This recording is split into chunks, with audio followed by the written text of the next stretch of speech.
So it's all for play for still. I think so. Do you want to bet against us?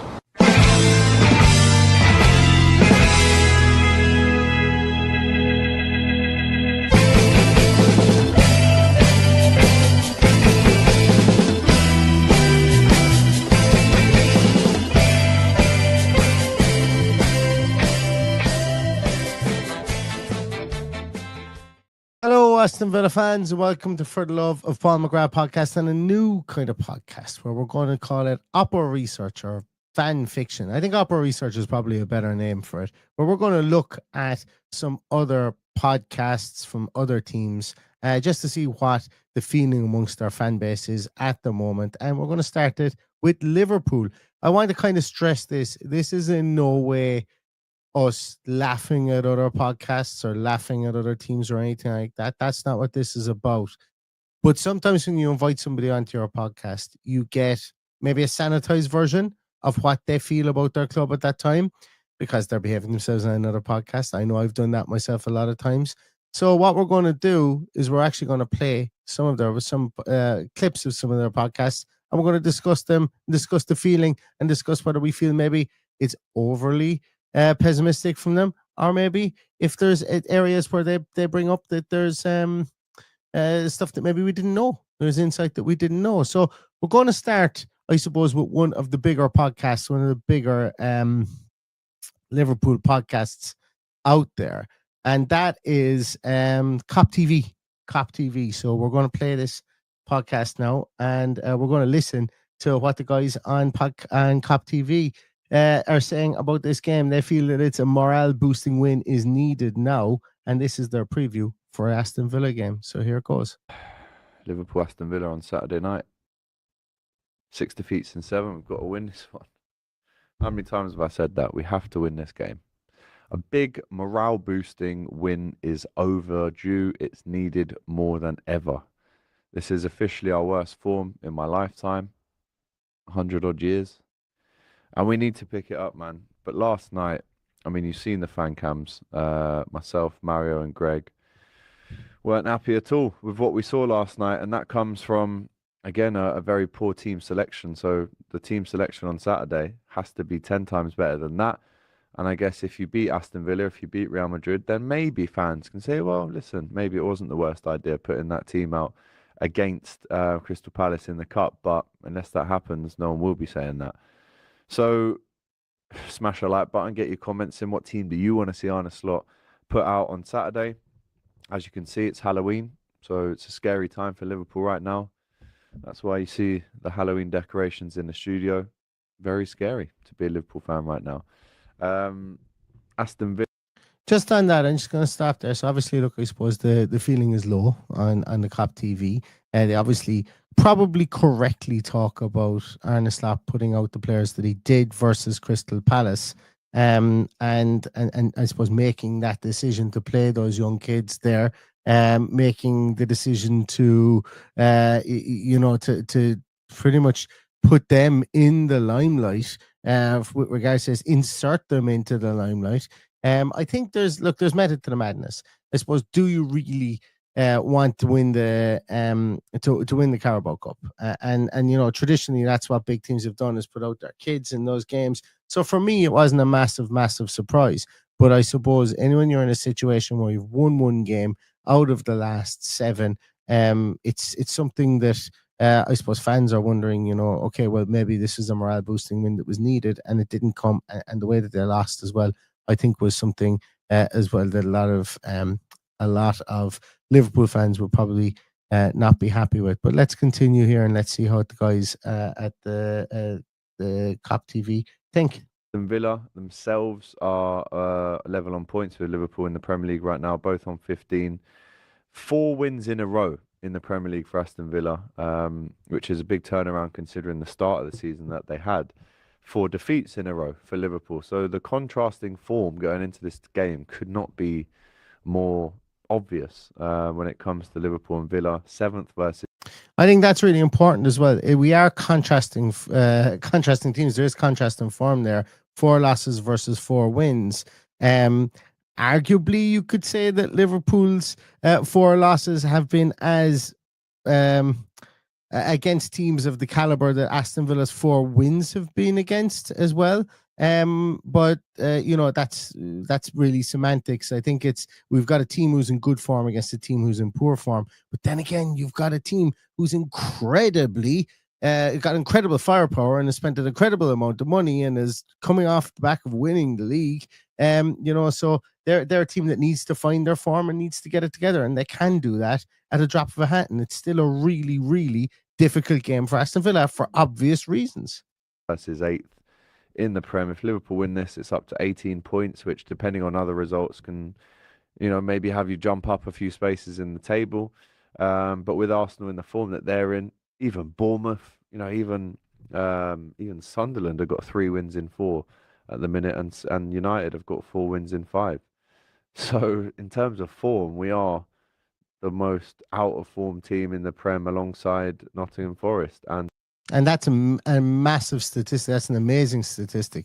The 2 of those teams were the 2 most informed teams in the Premier League last year, and now so far currently as we sit here, 30th, 31st of October, they're the 2 most out of form teams, Forest and Liverpool. And Fulham, who have also lost their last 4 in the league. So it's time to switch it up, turn it around. How do we do that? Well, we're playing against a team who've only scored 9 goals in the Premier League this season. They've conceded 8. Compare that to Liverpool, 16 scored, 14 conceded. Very similar goal difference, 2 against 1. And if you look at Villa in terms of, the players, they're just not, or they have been recently, but in the start of the season, they just were nowhere to be seen. They lost, as we know, some big games in the Prem at home to Palace. We've seen them lose away at Brentford. They've drawn away to Sunderland. But as I said, more recently, they've picked up a big win at home to Fulham. Just going to pause it there for a moment, because what he's saying there is correct. Obviously Aston Villa didn't come out of the blocks. We all know that. Our goal difference for me is a bit of a moot point. I think, we're in positive goal difference at the moment. But I think it's a moot point because it took us so long to score a bloody goal, I think. But he mentions lost to Crystal Palace and lost to Brentford. They're the same, Liverpool have lost to those 2 teams as well. So, people have been surprised by Brentford this season as well. And I think probably when you looked at it, he's mentioned Bournemouth there previously as well. When you look at it, the start of our season, which did look pretty easy, quote unquote, before the start of the season, teams are way overperforming where we thought they would have been at the start of this season. So, that's playing the schedule game, if you want to call it, and saying we should beat this team, we shouldn't beat this team before a ball has ever been kicked. It's a dangerous proposition. And Villa found that out against Brentford, found that out against Sunderland, and Liverpool have found that out against Brentford recently as well. So it's I think the league is concertina a lot this year as well. But we'll continue on with Kop TV here and see how they feel about Aston Villa. At home to Burnley, away at Tottenham, which was massive for them. There was a big slump in that game against Go Ahead Eagles, but then they have just beaten Man City. So naturally, they will be on a big high from that win. But this one, again, 2 weeks in a row, it's an 8 o'clock kickoff on a Saturday. It didn't work for Liverpool last week. Let's hope this time they've got enough fire in them. The fans will have been out enjoying themselves all day in the pubs. Let's hope and pray that the atmosphere is at rocket levels on Saturday night. And I think that's a very important point as well. We made that point in our preview, myself and Paddy. It could be a massive atmosphere. But then again, let's say Villa go 2-0 up in the first half an hour, it could turn to absolute carnage at that stage. And I mean that, from a fan point of view, because Liverpool fans are shook at the moment, and like it's very unlike Liverpool to be on this run. That's not me having a go at Liverpool. It's very unlike Liverpool, the Liverpool of now, to be on this run, the Liverpool of any era since I've been born, to be on this run as well. So it's a big game for Liverpool, and it's also a big game for Aston Villa, and the crowd will have a massive thing to say about this as well. Interesting that he mentioned 2 games in a row at 8 o'clock kickoffs. I'm not a huge fan of 8 o'clock Saturday night kickoffs. I know that if I was a match going fan and I was able to go every single week, I'd probably despise it, considering the difficulty of maybe getting trains home, getting public transport home. But then the opposite side of it is you can enjoy your day during the day and then go out to the game at 8 o'clock. But I'm not sure whether, given the amount of European experience that a lot of teams have now, I don't think the 8 o'clock kickoffs on a Saturday are as big a deal as maybe they would have been 20 years ago. But we'll continue on. I'll be doing a watch along with Doyle, so if you want to see us, then make sure you watch that watch along. We'll be going live for 7:45 on Saturday.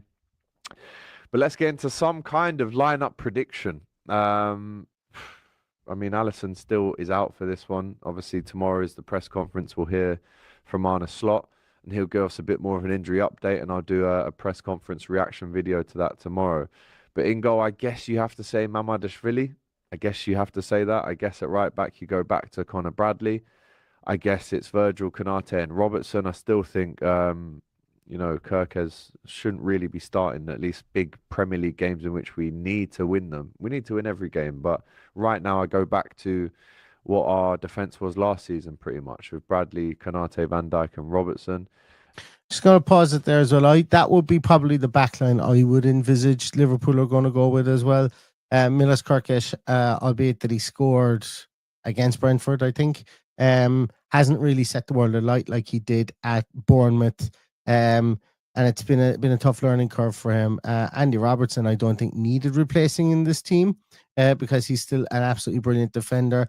The fact that he's been trying to play in centre half and the fact he's been trying to kind of straddle those two stools of playing centre half and playing left back, I don't think has helped him. But I think that he is, to try and replace Trent and Andy Robertson in the one off season is difficult, considering how transcendent they've been for this Liverpool and how important they've been to this Liverpool team. Interesting to see who he's going to say about midfield, or he's going to say will be in midfield though. Massive game, obviously, again for Mamardashvili. And then in the midfield, Dominic Szoboszlai is the first name on the team sheet for me at the minute, so he gets into the team by default because of his, passion and desire that he showed this season, which no one else has really matched him with. That's interesting. Talking about passion and desire and people not matching it, and Szoboszlai is an incredible footballer. He's an incredible 6. He can play in an 8. He can play in a 10 role. Hell, you could even play him out in the wing if you weren't going to have somebody, if you didn't need somebody who was relying on pace, should I say, maybe as a wide forward. But interesting that he has that opinion on Szoboszlai. Not that it's a slight on Szoboszlai, but the fact it was more so the part that he said, the passion that he has in comparison to the other players that Liverpool have had this season. It's an interesting piece of insight. I'll go Curtis Jones, and I was not expecting Curtis Jones. I think Curtis Jones might actually even be carrying an injury. He might actually even be out for the weekend, so I wasn't expecting Curtis Jones. We'll go with Ryan Gravenberch, who I think should be coming back into the team. Gravenberch is another person who is doubtful, but should be back, they think, as well. It'd be nice if he wasn't, considering how much of a linchpin he is for Liverpool. But maybe he mightn't have a full 90 minutes in his legs, and Villa will have to capitalise on that. Alexis McAllister has fallen off a cliff. Last night he was giving the ball away so many times, and I think you leave him on the bench for this game, in all fairness. Another interesting piece here. I actually would imagine Alexis McAllister might start if Curtis Jones is still injured, because I don't think they will go with Szoboszlai and Endo in there. But it's interesting to see there that that this man thinks that he's fallen off a cliff. I haven't seen, and I will say I haven't watched an absolute pile of Liverpool this year. But Alexis McAllister was amazing last year, and if there is that hangover from last year, and that lack of passion that he mentioned previously, that would surprise me with somebody like McAllister, given the amount of big game experience he has. And I know you can't do it forever, but he's still very, very young, for something like that to happen. But yeah, we'll continue. And then through the middle, I'll go Hugo Ekitike, I'll go Cody Gakpo, and I'd probably start Federico Chiesa in this game on the right, who did. Now that again is another eye opener for me as well. No Florian Wirtz, and Chiesa. Look, I'm a fan of Chiesa. Now he can't really stay fit, but I am a fan of him. And this is why it's great to watch these fan channels as well, because they may not always get it right, But if I was picking the first 11 there, I would not be assuming that was the first 11. But these guys watch way more Liverpool than I do, just like I watch way more of Aston Villa than they do. So this is why I feel that doing this opposition research is going to be beneficial for us as we go through the rest of the season, if I can keep this up. Did maybe only him and Rio can walk away from yesterday's game with any kind of pride. But yeah, I will go with Chiesa to start. I'll go Salah off the bench. Again, Isak, do we know if he's fit? We'll find out, I guess, in the press conference tomorrow. But off the bench, you could have a Mo Salah, you could have an Isak, you could have an Alexis McAllister. Kirkes could come off the bench to help if needed.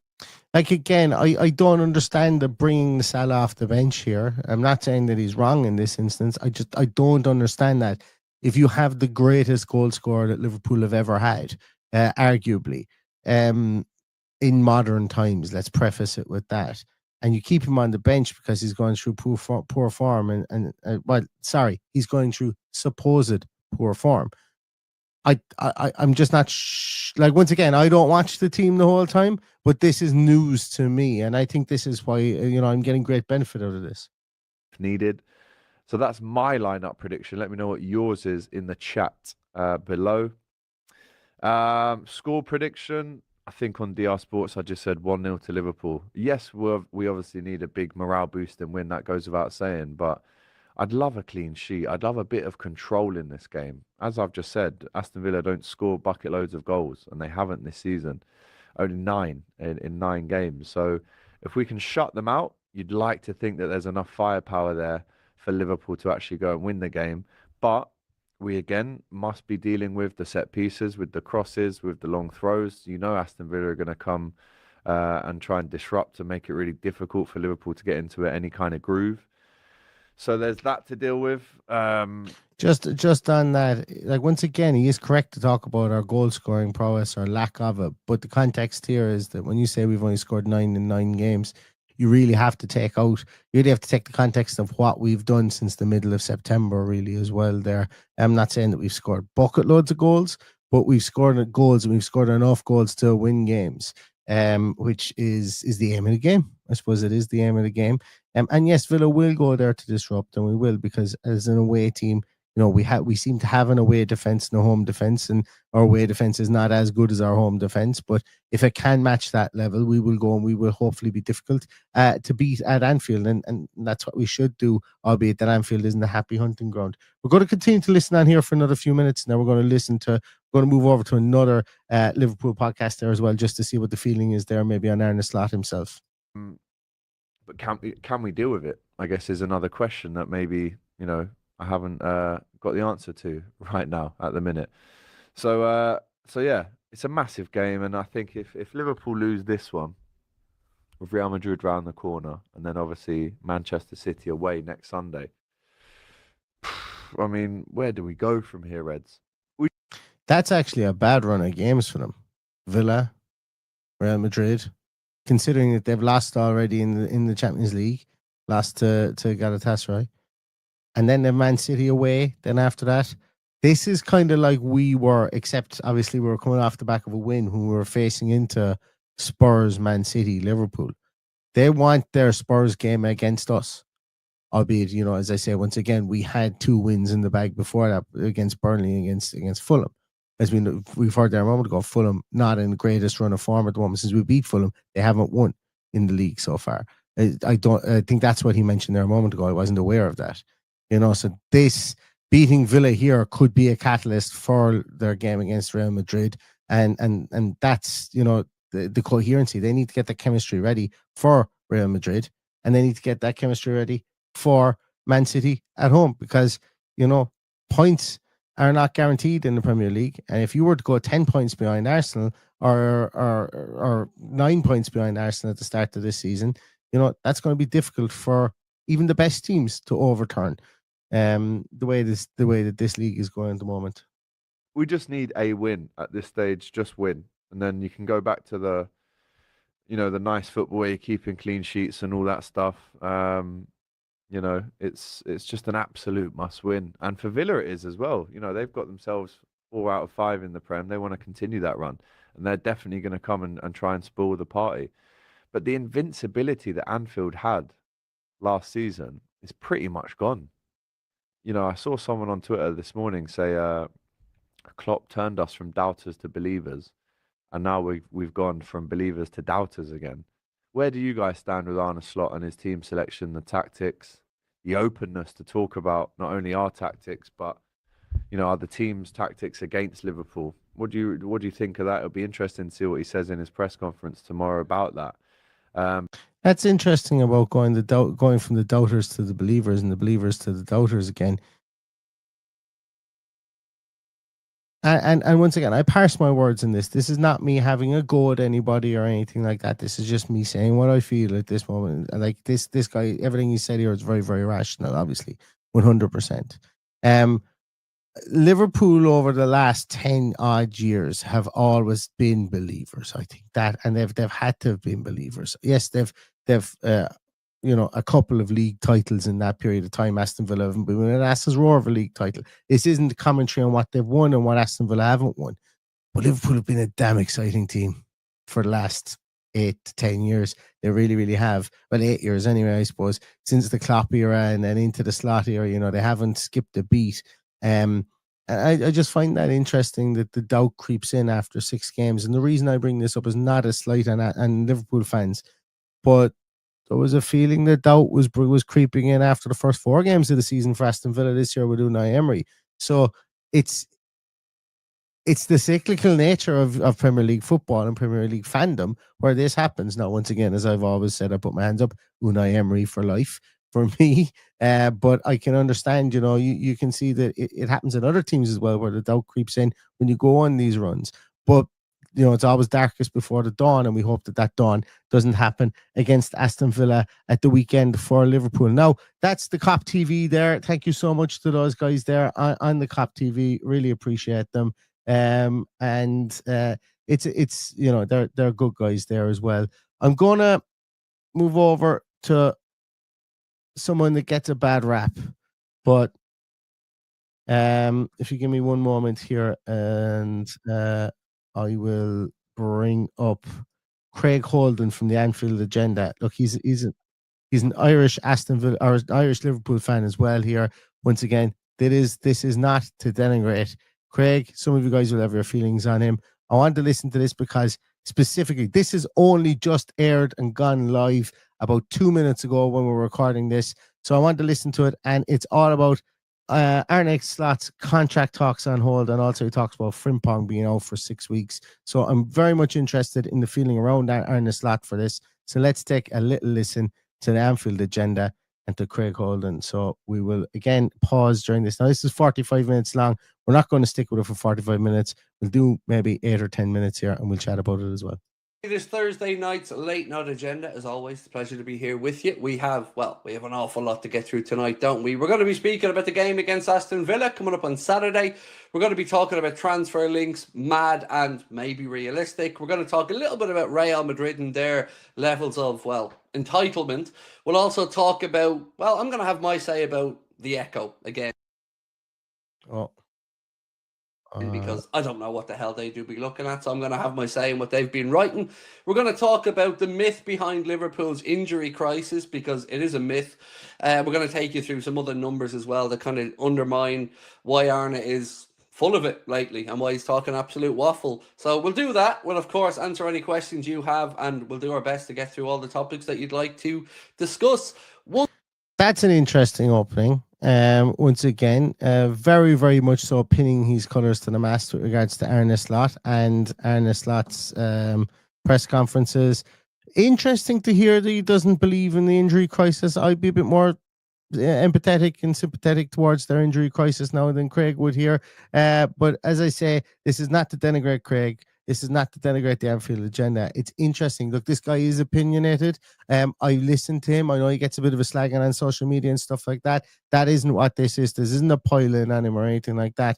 I find it really interesting because he has an opinion and he goes with it with the fullest of his chest. So I think it's going to be important that we listen to this and not maybe some sanitized opinion that you'll get from maybe some other podcasts.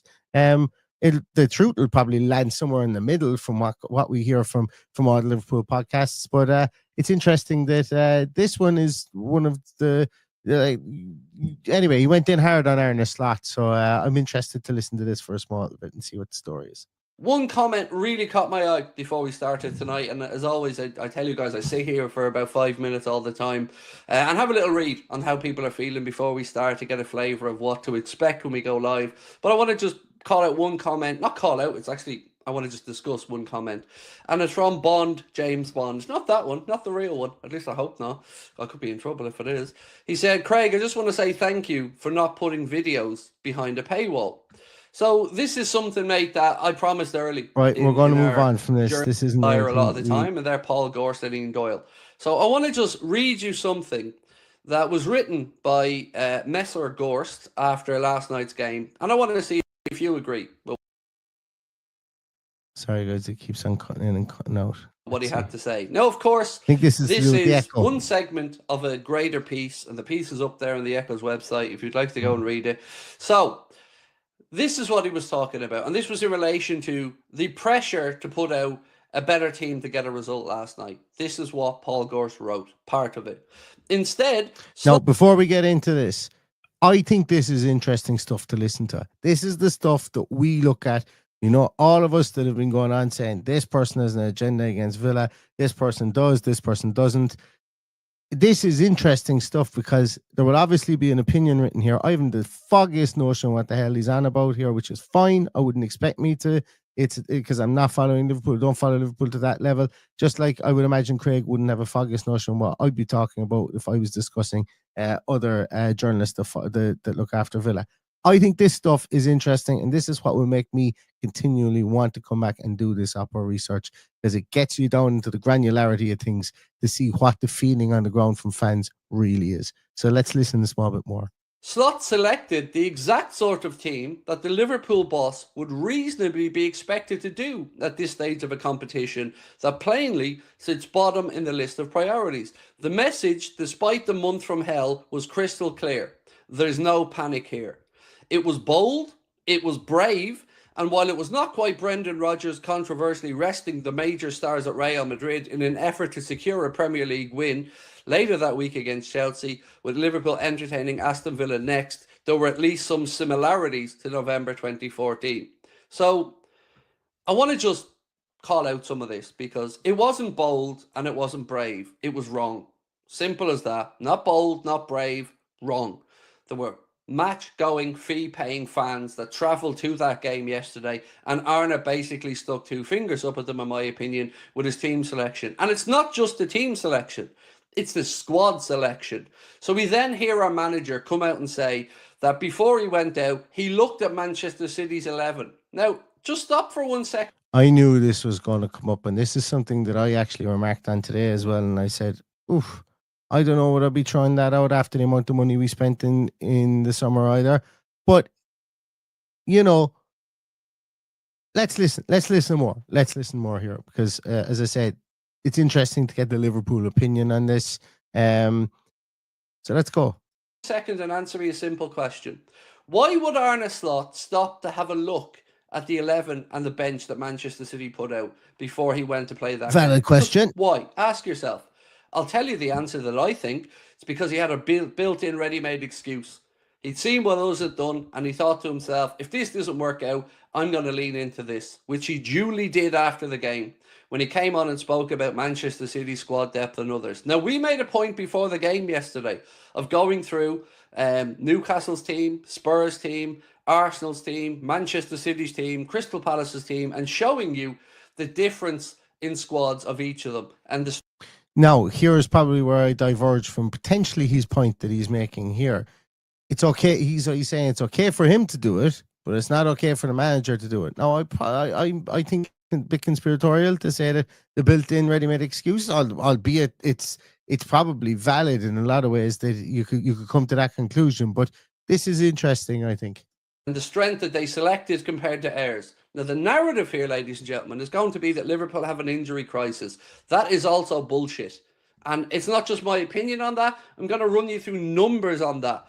So this is also interesting, I feel, because I wouldn't say an injury crisis, but they've enough injuries that would turn a second 11 to needing to have to maybe blood some young players. And if you've got good young players, if they're good enough, they're old enough, would be my view. And maybe that's what Arne Slot thought.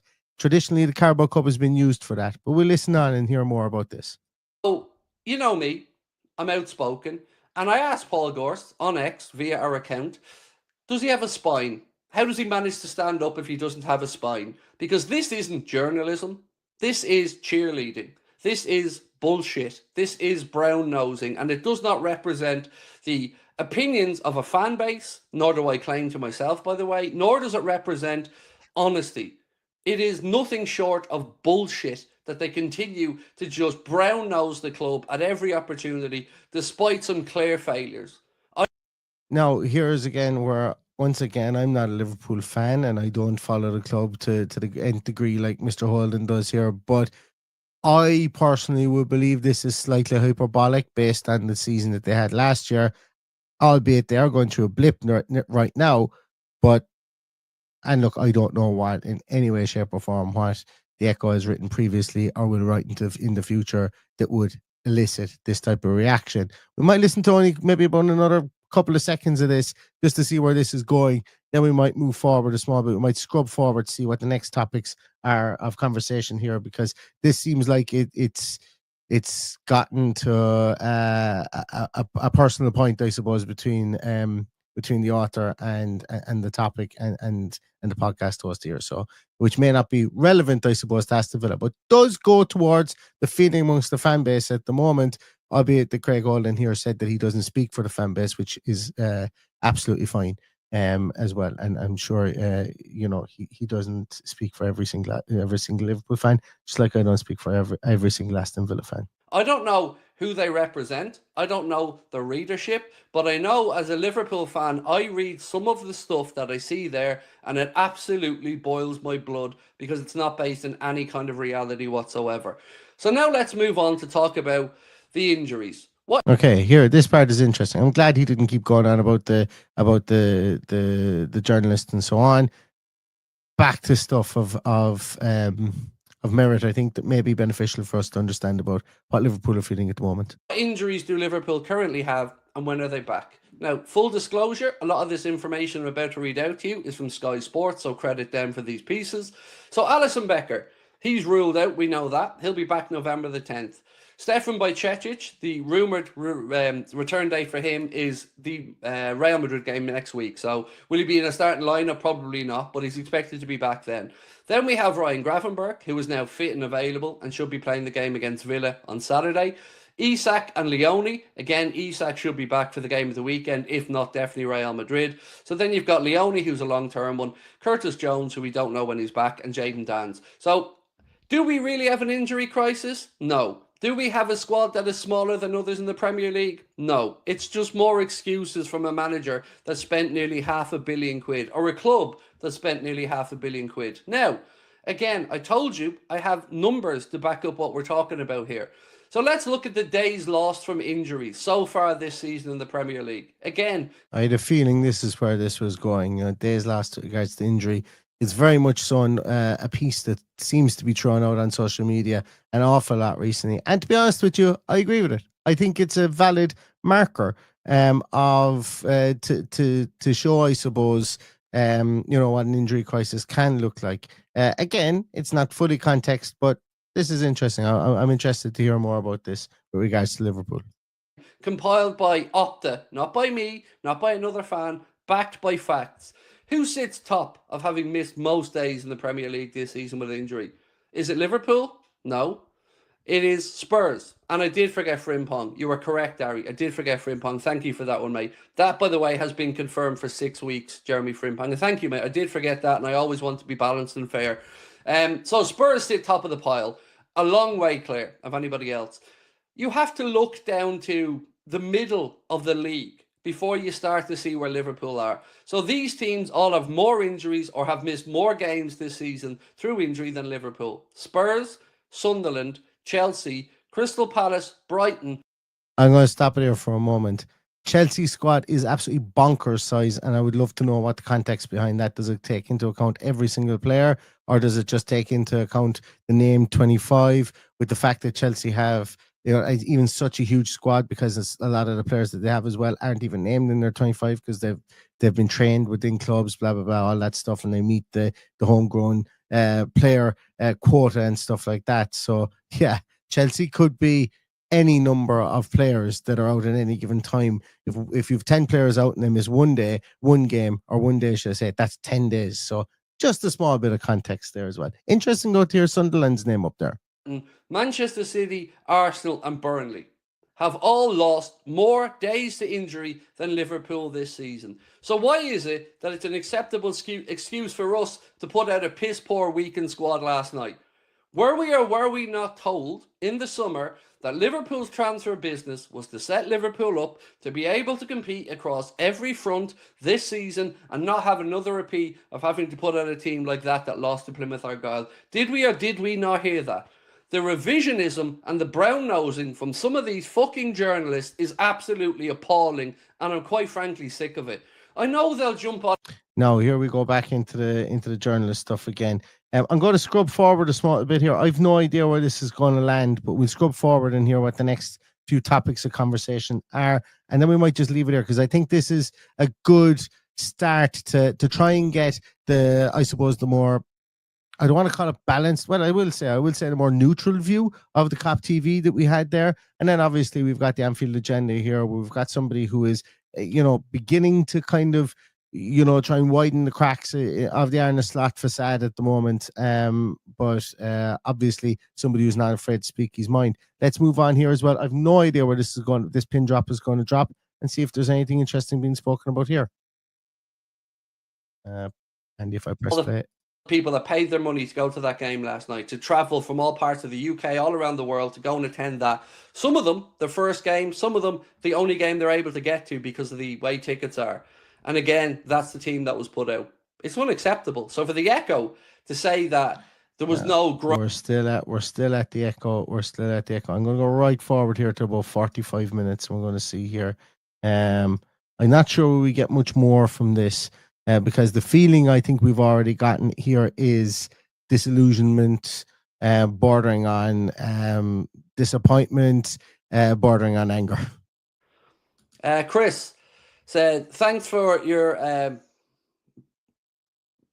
backlog, Craig. Mum's doing well, despite the dementia and a recent skin cancer scare. Performed last year to win a league. But what I don't know is what the style of philosophy of football is that we're playing. Let's go back here because this might be an interesting piece here. So I appreciate your viewpoint, Maddie. What I would say, mate, is, and again, this is a feeling rather than a statistically proven thing, but normally, Maddie, when we see our boys given a break, we don't play well afterwards. Think about the warm weather training camps or stuff like that. So I would argue that you still could have put 3-4 first team players on that bench, mate. Because again, only 11 players are going to start the game at the weekend. So even just given half an hour last night, or when we went 2-0 down at halftime, if you were able to bring on a Wirtz or a Szoboszlai or somebody there, I think it would have made a big difference. And also, you kind of hinted to it yourself at the end of what you said, mate. Saturday's a far bigger game, and you're right. But what happens if he loses that, Maddie? So what happens if he's made the sacrifice midweek and it backfires at the weekend? It's now become a bigger problem after that, in my view, mate. But again, I appreciate your viewpoint and thank you for sharing it with us, mate. We don't always have to agree. That's fine. But, you did so in a very balanced and fair way, man. So I appreciate that. Thank you. Liam said, I'm taking results in my stride. Want to see plan. I wish I could take the results of my stride, mate. And I also wish I could see a plan, because on the face of it, I know we've got a good group of footballers. I know the manager's been backed. I know the manager's performed last year to win a league. But what I don't know is what the style of philosophy of football is that we're playing with and what he's going to do to make it different. All I hear is him saying teams play differently against us. Teams play with a low block. He doesn't like these long throw-ins. We can't defend them. This isn't the language of somebody who feels positive, in my opinion. This is exactly the crux of what I wanted to listen to here. This is interesting. They're quite valid talking points. I think when a manager's, it's great to have a manager who's open and wears his heart in his sleeve. But if we just go back there a couple of seconds and we listen back to those reasons that have been given there, they're interesting. I didn't know anything about the long throws. I only just knew about the Benjamin Sesko piece and the Man City piece there that were highlighted recently. But let's listen to that again. Of somebody who feels positive, in my opinion, it's the language of somebody who's just searching for excuses. But like I said, man, these are all personal things, and I appreciate your view on it and that we look at it differently. No problem with that at all, Liam. I really do find it interesting that it's somebody looking for excuses, and once again, completely valid way to think. Winners want to win every single game, and Liverpool have won lots over the last few years. So it's not that I'm flabbergasted by this mindset. The fan base will have an expectancy that they should have, given the amount of players that they have signed, and given that what they've done in the off season and what they did last season as well. But it's so interesting to see this dichotomy of football fandom, regardless of what the fan group is.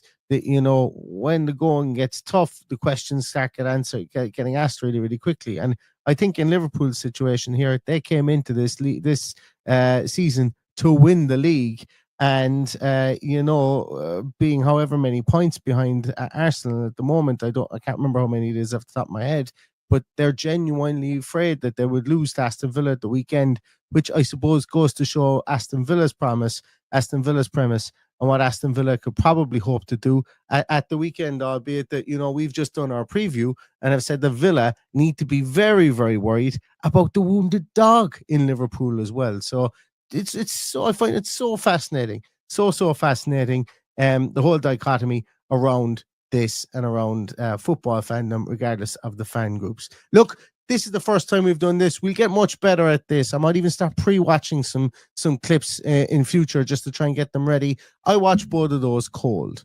I had not seen either of those two before, and that's how I would prefer to do this, so I could react in a very, very honest, I suppose, and non-scripted way. But I did get some nice little bits and nuggets from this. The fan base is worried about their recent form. I suppose that they should be, given where they want it to be, and the fan base has valid questions, I suppose, with regards to some of the things that the manager has said and whether he can actually fix some of those deficiencies that he has highlighted in press conferences as well. So it's for me, I found that interesting. Let me know if you found that interesting. Let me know, obviously, as well, if you would like me to continue to do this. I think I will continue to do this because you get to understand a bit more about other clubs, about what the dichotomies are there. I know there was a lot of speak here in the last one there from the Anfield Agenda with regards to journalists and stuff like that. But once again, it was it gave a feeling of potentially where some of the fan base are and the apathy that they may have towards a certain narrative towards their club and so on. And I think that's you guys will have comments on it. You guys will believe in it. You guys like you will have opinions on it. But I think it's important to know that apathy or that narrative is going around that fan base as well, which we may be completely oblivious to also. And I outside of Twitter and things like that, to hear it on a podcast like this, which may or may not form the Twitter opinions as well, I think is quite beneficial. So let me know how you feel this one went. Thank you so much, everybody, for your time, for your patience, and for, as always, for watching our podcast, because we really do appreciate it. Our little old channel here, we've looked at 2 channels there. One of them is 65,000 subscribers. The Anfield Agenda is 356,000 subscribers. We're a little old Aston Villa podcast with less than 10, and you guys give us your time, and we can never give you enough back for you guys giving us your time. So thank you so much for that, and we will be back, and we will see you again. Stay safe, stay healthy, and all that's left to say is up the